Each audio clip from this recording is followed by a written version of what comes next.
Networking and marketing made simple is for you, the business owner that has a product, service, or message that you truly believe in. My name is Scott Aaron, and each week we'll take a behind the scenes look at real world networking and marketing tactics while leveraging LinkedIn to get what you have in front of many more people. Thanks for spending time with me, and let's get started.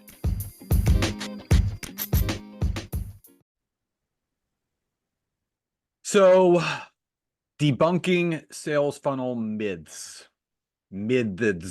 whatever, mids. So, in today's episode, in today's training, Nancy and I are going to talk about, obviously, what we've been told that is wrong about sales funnels. And there are specific, obviously, some mids that we want to kind of go over. And there's four in particular that we're going to cover in today's episode. But before we dive in, we want to invite you to a brand new free workshop that we're doing from September 23rd to the 27th. It's from 1 to 2 p.m. Eastern Standard Time, live and recorded. And it's called Scale Your Business in 5 Days Workshop. So we're going to be teaching you all the things, the framework, the foundations of what it really means to scale your business in 2024 and beyond. So, debunking the sales funnel myths.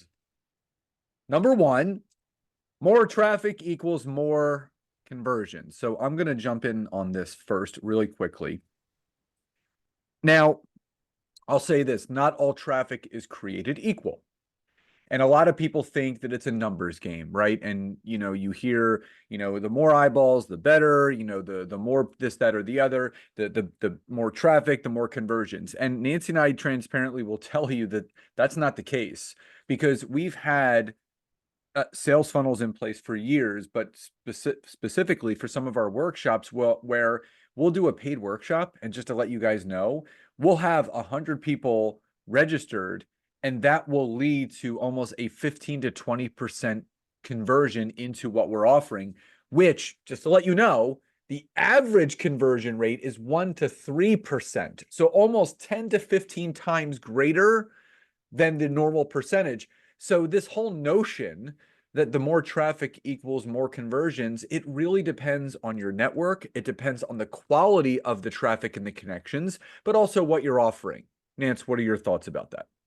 Yeah, 100%. I don't think we need to go too much more in depth. When you create a sales funnel, I think one of the most important questions that we ask whenever we're getting ready to get all the pieces together is, who is it that this sales funnel is going to be best for? I think in the past, I've seen a lot of people create generic sales funnels where, they treat it like well, it's good for anyone and, whatever. And it really doesn't resonate with anyone. And it doesn't make it optimized, right, for conversions, for doing the things that we want. Are we getting people in it? Sure.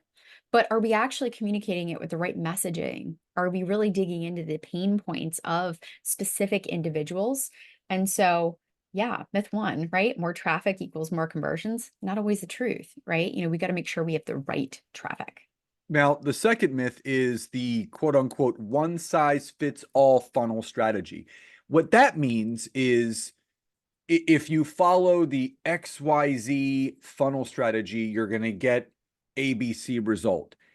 And what I will say, plain and simple, is that depending upon your network, your offering, your business, what you have at the end of that funnel may look different. That strategy that you may deploy may look different. So the strategy that someone may have for their funnel as a coach and consultant, for example, may look completely different to someone that has a product-based sales funnel, like someone that's selling a tangible good, health and wellness products, compared to someone that's maybe running a mastermind or a group coaching program. Absolutely. And, here's the thing, you are going to know your audience, or you should know your audience better than anyone else. Okay. And even, guys, I know we can go in AI and we can ask some pretty basic questions, and we can, dig into some of the things and the research that's already out there. Trust me, I'm a huge fan, but there's nothing better, right, than actually reaching out and finding out where your people are at in their journey. And it really, really, really impacts how you're going to build out that funnel and how you're able to optimize it for conversion. Okay. So when we talk about the one size fits all, in fact, that's why, even in our program, we have a mastermind program, Expert Authority, which we're actually going to be opening the doors soon to. We really focus on walking through what that customer journey looks like, from discovering who you are to getting very tangible on what is going through someone's mind, right? What are the tools that they need? What are the next steps? What are the courses, the conversations? What are those next little milestone points that we can keep them moving forward without, one, overwhelming them, and number two, making sure that they know we have got them. So again, there's always a rhyme or reason to some of the things that we put together, but using just an all-in-one funnel strategy should not be the go-to, okay? And customizing it for your peeps is huge. So yeah, we can dig into number 3 now. Yeah, so number 3 is automation is the magic bullet. Now, I will say this, and I'll turn it over to Nancy really quick, is that when you have a funnel strategy, it has to be what we call a hybrid funnel strategy. So it's part automation, part human touch. There needs to be an element of you, the business owner, in everything that you do. If you just want to hit that easy button, like in the Staples commercials, where you're just automating every single process and that's really it, you become detached from your business. And the more removed and the more detached you are from your business, the more removed and the more detached you are from your ideal client and potential customers. Yeah, and I just want to jump in and say, one thing that I have found time and time again, trust me, we work with a lot of people.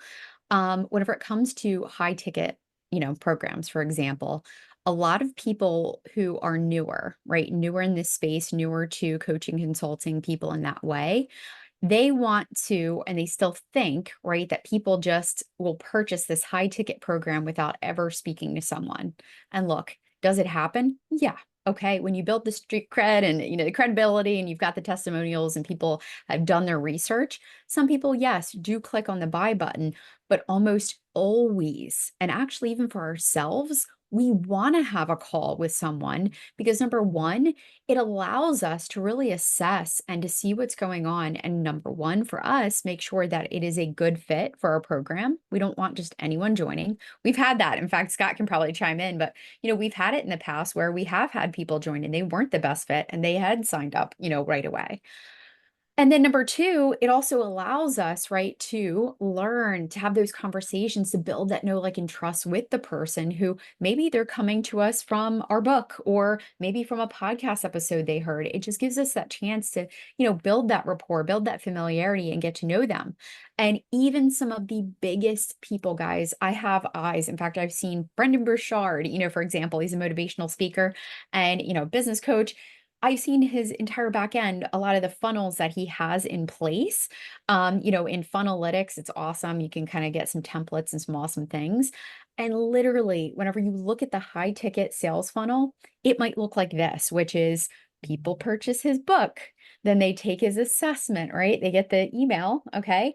Then that email prompts them to book a call. Now, Brendan is at that point, okay? His price point and his business has grown so significantly. Brendan's probably not getting on those one-on-one calls, but he's got a team there waiting to get on that consult call. Okay. But everything's leading to a consult call, which then leads to yes to the program, no to the program. Okay.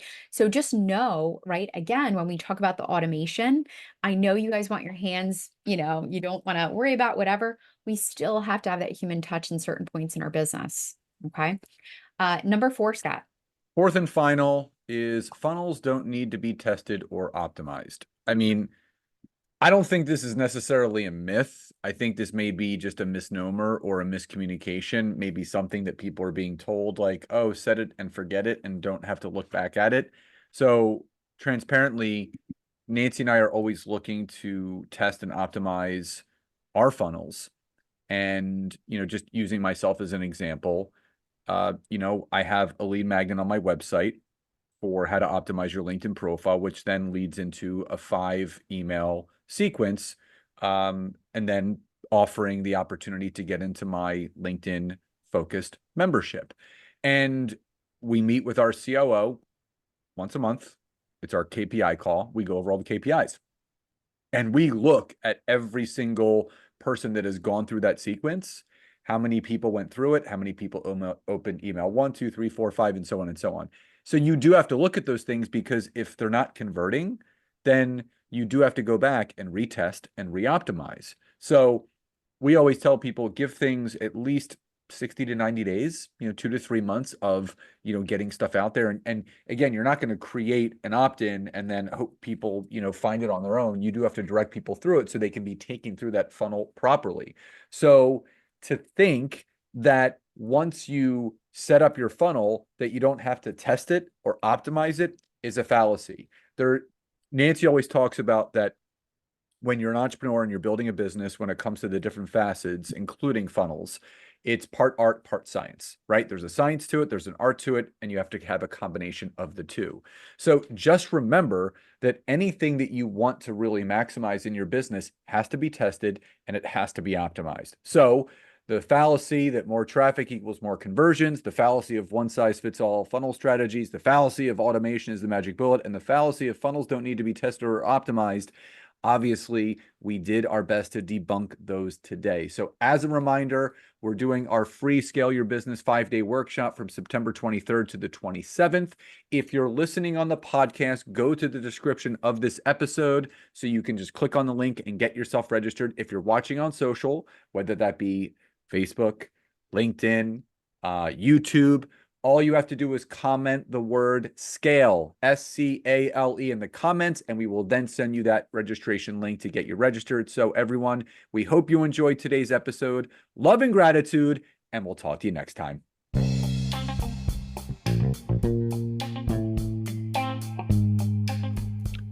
Thank you so much for checking out today's episode. If you could, please support this podcast by hopping over to Apple Podcasts, Google Podcasts, Spotify, or any place that you're listening to this.